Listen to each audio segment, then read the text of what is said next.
Ladies and gentlemen, welcome to the Taking 20 podcast, episode 68, all about the big bad. This week's sponsor, Unrelated Stupid Jokes. Why did the chicken go to the seance? To get to the other side. Yeah, that was lazy. Don't worry, next week's won't be any better. Like, subscribe, rate, follow, all the stuff I'm supposed to lead off with, because there is no time for love, Dr. Jones. We got a lot of shit to cover, so buckle up. I will use the term big bad or villain to refer to any of the following concepts. The baddie, the antagonist, the big bad evil guy, etc. There are fine line differences between antagonists and villains, but I'm not going to get wrapped around the axle in this episode. Okay, in case you're curious, antagonists get in the protagonist's way, but may not be doing so for selfish or evil reasons. The nosy neighbor, the boss who insists on doing things by the book and puts red tape in the way of our heroes. You fired your gun 37 times in that firefight with the BlackRock gang.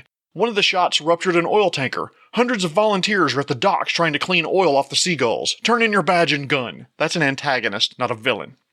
So when I say villain, I'm talking about the primary source of the events or situation that leads to the adventure. The evil overlord, the mastermind. Examples you could pull from include Emperor in Star Wars, Strahd in Ravenloft, Mother Gothel in Tangled, who, by the way, sings my favorite villain song in any movie. The reprise of Mother Knows Best. Not the original in the tower, the version in the woods when she confronts Rapunzel about leaving. Now, I don't normally enjoy musicals, which is what Disney movies basically are, but that song was freaking amazing. Obviously, I can't play it here or I'd get a copyright strike, but screw the whole Let It Go from Frozen. Mother Knows Best is where it's at. Fucking chills when she sings that song. And maybe just a touch of an erection. But back to villains. Ultron, Thanos, and there's more examples of villains than we can possibly name. By the way, throughout this episode, I'll be talking about Thanos quite a bit, so if you haven't seen the MCU all the way through Endgame, and you don't want spoilers, thanks for listening. You may want to turn the episode off, because a lot of spoilers are coming. By the way, I did get an email suggesting that a term that I've used a lot is a little bit sexist. Quote, the big bad evil guy. Your primary villain doesn't need to be male. It can be female or even neither. Big bad evil guy, I will admit, is an archaic term that got seared into my brain by years of role-playing games. I do apologize if anyone was offended by the term. That certainly wasn't my intention. So to avoid assigning gender in this episode, I'll use terms like villain or big bad.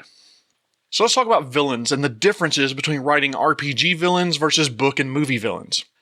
A lot of times an author of a book or movie will decide on a villain before they ever put pen to paper, before they ever start writing the story.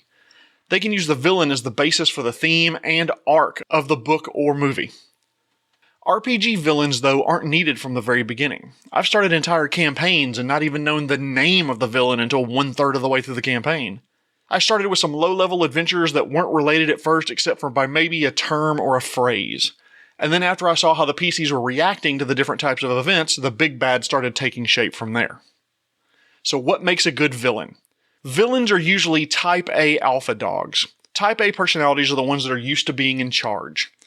Outgoing, ambitious, organized, status conscious, impatient, anxious, proactive, concerned with time management. Type A personalities are often high-achieving workaholics. There's nothing wrong with running your big bad as one of those, but I've talked many times in podcast episodes about playing against type. The muscle wizard, the nerdy barbarian, that type of thing. So consider playing your villain as a soft-spoken, achievement-oriented personality type rather than an overlord built on world domination. Play them as kind or convivial even until you fail to deliver what you promised or disappoint him in a certain way. Then he shows his evil side. There are so many great personalities for a villain. The devil, the reborn former outcast, the fanatic, the oppressor. I use Marvel Cinematic Universe as examples a lot in this podcast, probably because I've seen every MCU movie multiple times and a vast majority of the Netflix series that are now on Disney+. If you've seen any of the MCU movies, think about Thanos as a big bad. Yes, he could be cruel, torturing Nebula, murdering half the population of planets before he could ever execute the snap. But he could also be kind, shielding young Gamora from the executions of some of her people, adopting certain young ones that he takes a shine to, taking them and raising them as his own. He was almost kind and respectful of Tony Stark after their one-on-one battle on Titan. Thanos is a being with a singular conviction. Left on its own, life on all planets will end the way it did on his. His planet wouldn't listen to his radical solution, a random lottery to cut their population in half. So in his mind, he saves other planets by reducing their population to a level that can be sustained on the planet. In his mind, all the way to the end, he is convinced he is saving the universe. Villains can have such a wide variety of personalities, though. They can be chaotic like the Joker or unhinged like Norman Bates, eager to find his match like James Moriarty. Decide what sort of personality your big bad will have early on in the villain design process, whether it's before the first die is rolled or 1/3 of the way into a campaign. A good option for your villain is to have some sort of connection to one or more heroes. The best villains are connected to a character in some way. This connection can push the character's development and make them even better. The hero and villain could be related by blood, or their co-workers, friends, or former lovers. Voldemort killed Harry Potter's parents. Vader was Luke's father. Ego was Star-Lord's father.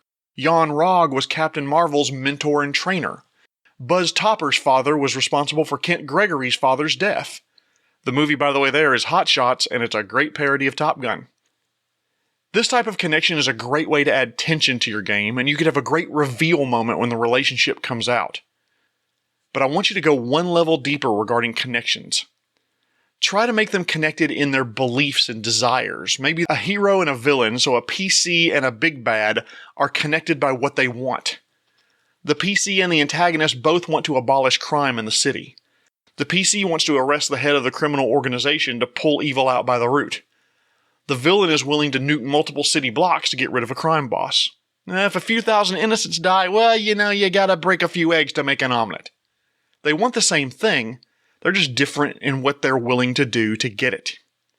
Imagine they're connected by an ideology. They have similar political or cultural beliefs.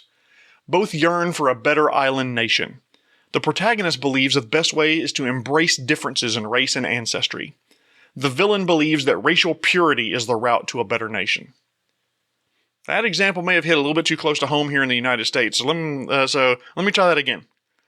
Halflings and Cheliacs are treated as slaves. The protagonist wants them to have the option to be free citizens of Cheliax or leave, whichever they prefer. The antagonist wants them to destroy and burn the oppressive system they have and kill anyone who stands in their way. A third example of a deeper connection is imagine they're connected by how similar they really are. The hero and the villain grew up in similar circumstances. Their life experiences were largely the same. They had similar types of friends. The difference is the villain had some negative event that pushed them towards evil, whereas maybe even the same event may have hardened the PC's resolve to do good. Imagine a brother and a sister and their parents are murdered when they're young. The state splits them up for some reason to live in different households. One brother is nurtured in the ways of temperance, patience, forgiveness, and calm. The sister is raised in a home and encouraged to embrace the anger she feels and use it to accomplish great things. Same event, two outcomes.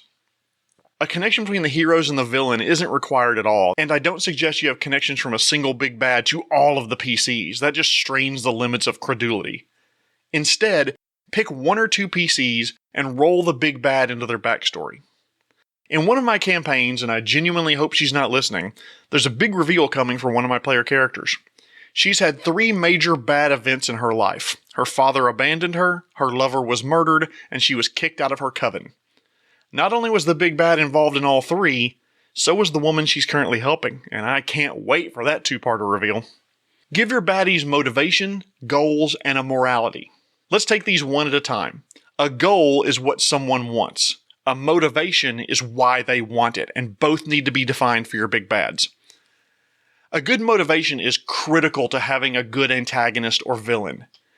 They're motivated to survive, to stand out against her peers, to achieve their version of justice, revenge against those who wronged him. A good motivation will give the baddie internal justification for the evil actions that they're taking. That motivation naturally leads to the goals of their plan. They have a motivation of revenge, so they patiently wait until their target is the weakest. That's why their goal is to explode the luxury space liner to kill the captain who stole the big bad's promotion.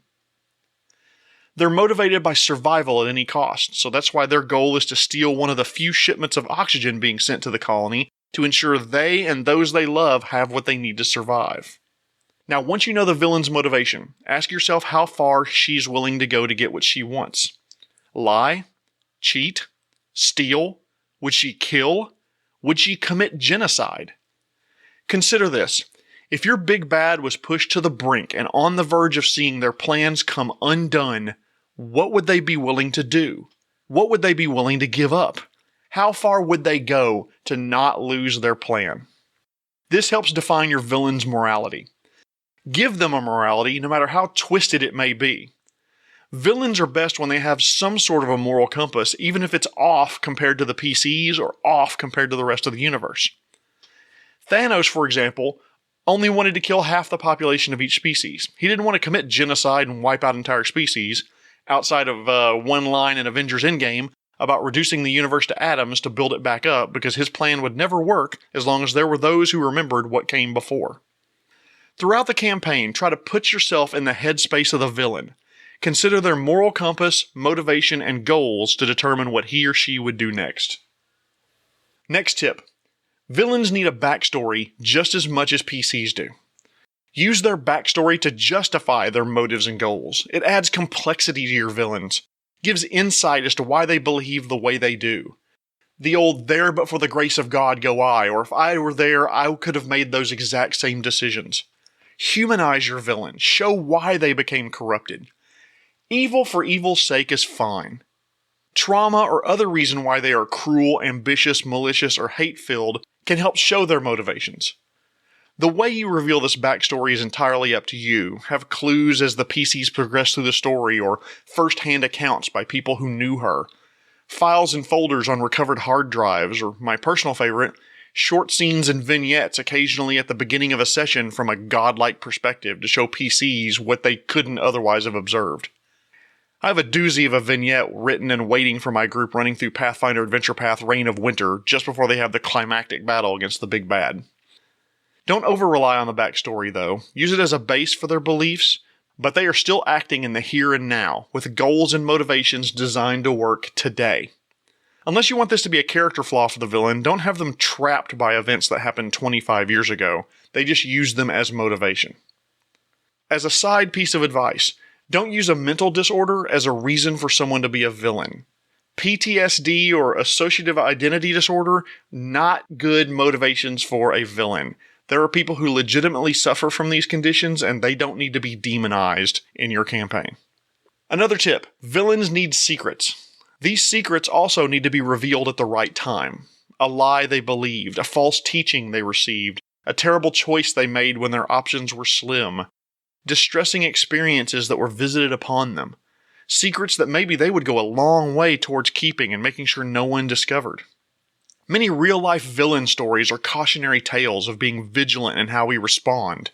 Harmful and painful experiences such as shame, betrayal, loss, and undeserved mistreatment can take someone who is normally good and turn them into a villain. And a lot of times the villain is someone who could have broken some cycle of destruction if only they'd made a different choice. Give your villain a softer side. Occasionally have them be kind to others, and not just to mock others in a fake example of being kind. Have them help those less fortunate. Have them take care of an ailing relative. Villains aren't villains 24 hours a day. They should have things to do, hobbies and activities when they're not running their evil empire. Give them a garden to tend, an aquarium to take care of.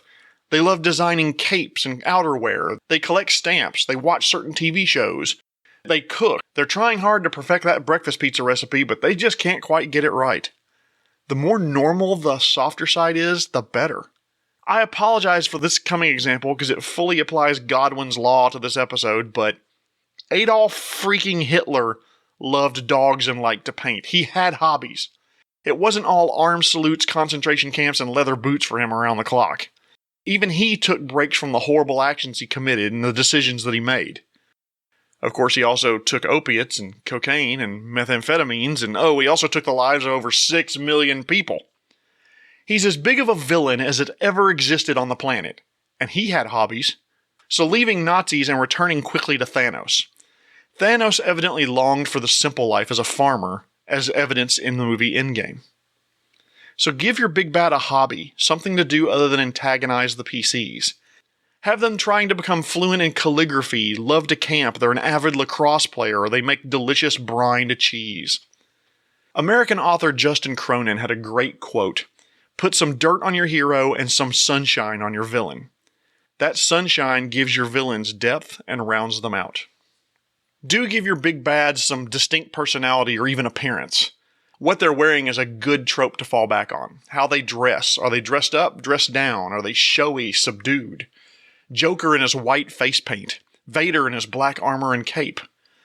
Thanos was the only Titan ever seen in the MCU, so his being big and purple... Hang on. Come to think of it, I can't think of another character in the MCU that was purple. What am I missing? I'm sure I'm missing something. Some of the Xandarians were pink and yellow and that kind of thing. Anyway, email me with any purple characters in the MCU that you can think of off the top of your head. The way Thanos was described and shown made him distinct from other characters, the heroes and the other villains. So do the same thing for your villain in your RPG story. Every bad guy believes they're the hero. They don't say so in so many words. You're not the hero, I'm the hero. But they genuinely think they are the heroes of their own story. It ties directly to their motivation. Their motivation may even be a good one. They just have a warped sense of right and wrong compared to the PCs or society at large. I'm doing these horrible things to provide for my family, or save my tribe, or make myself better looking, or whatever it is. I'm not a bad person. They believe all these bad acts will be worth it in the end. Sure, they're murdering an emperor, which makes me a bad person, but the world will be better for it. Thanos thought he was saving the universe, and only he could do it. Quote, "The strongest choices require the strongest wills." Another one of my favorite examples is Handsome Jack from Borderlands 2. So well written. He's a caricature or parody of a good charismatic villain. He even keeps calling you, the protagonist, villain and you villains multiple times. Of course, he also keeps his daughter locked up in some sort of misguided attempt to keep her from harming others. But all the way to the end, he believes he is truly the hero of the story. Tie this belief to their motivation and baby, you got a stew going. Baddies need to be strong adversaries for the PCs, at least at first. At their first appearance, they need to appear extremely powerful. Gradually, the PCs we know will grow more powerful until they can challenge the big bad. So how do you make them appear powerful? They could beat the PCs up in battle, nothing wrong with that, but somehow the baddie leaves them alive. The PCs could learn about some of the baddie's accomplishments secondhand from witnesses. The PCs could see the baddie do something powerful and horrible, or the PCs come upon the aftermath of the baddie's actions or her minions. Make your bad guy entertaining, charismatic, maybe even likable, persuasive, affable, laughs easily. Whether it's their black-hearted sense of humor or odious worldview, our favorite villains possess qualities that we love to hate. Bad people can still be attractive, charitable, charismatic, even friendly. Don't have those good traits contradict any villainous traits you've already decided on, but for fun, really amp up the villain's charisma or friendliness. It makes them creepy, and I love it. Last major tip. Villains are humans too, or orcs or demons or halflings or whatever. Have your villain make tactical or strategic mistakes. For example, maybe a villain treats their right-hand woman terribly, breeding resentment that could result in betrayal during a high-stakes moment. Have them make emotional mistakes, like the villain's a psychopath and doesn't have empathy towards anyone. Maybe they act out of emotion in a way that gives the PCs the upper hand. One of the most cliched mistakes, by the way, is monologuing. Having the villain brag endlessly and tell all the characteristics of all the parts of their plan to some tied-up hero in some misguided attempt to make them feel stupid. I would skip that one, but give your villains flaws in their plans, flaws in their personalities. Don't make them invulnerable and absolutely mistake-free, because that makes for a boring villain. Villains are the most believable when villains' mistakes stem from flaws in their own insight or awareness. Before I go, I want to make sure I call attention to a resource I used quite a bit in this episode. A book called Bullies, Bastards, and Bitches by Jessica Page Morrell. I'll put a link to the resources page on www.taking20podcast.com. In it, she discusses anti-heroes, antagonists, villains, and sociopaths. It's written from an author's point of view for authors, but the tips and tricks really do apply to RPG villains as well. If you want to learn more about writing good bads, that's a great resource. Thank you so much for listening to episode 68, all about the big bad. I once again want to thank our sponsor, Stupid Jokes. So why do we tell actors to break a leg? So they'll be part of the cast. My name is Jeremy Shelley, and I hope that your next game is your best game.